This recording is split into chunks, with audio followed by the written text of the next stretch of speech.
Nokanda vaibvunza panapa vachishaya kuti saka chii chiri kuitika pana amai Axelia Mnangagwa kuti vari kuonekwawo vari palist remasanction.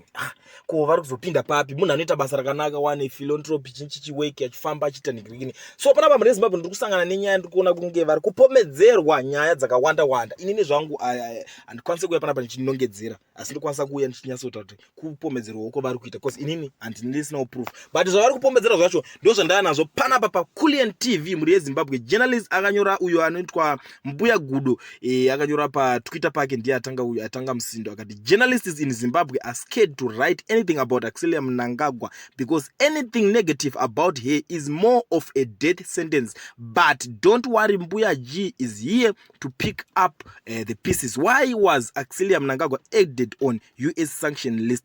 Axelia now controls Forbes border post, which is the gateway for looting chrome and lithium. Axelia is looting lithium like crazy. Let's do mathematics breakdown.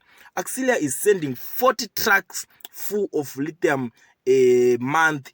She makes about 3.2 million per truck. Then multiplying that by 40, mona kuti mota dzakabva kupi. Ndo mashoko ari kutaurwa, ndo zvinhu zviri kupomedzerwa vaAxelia Mnangagwa, amai venyika, first lady. Ndo nyaya dzavari kupomedzerwa kunzi vari kuningirina, vari kuluta. Inini zvangu dzimwe ndisina kumboona nadzo nyaya dzacho, asi vanhu uyu anzi Mbuya Gudo chinchi stuff sekutaura kwaambozvita pekutanga zvikanzi journalists in Zimbabwe are scared to write anything about. Inini zvangu handisi type zvangu inovhunduka, ndingori type inongouya nenyaya dzakakosha, munozviziva.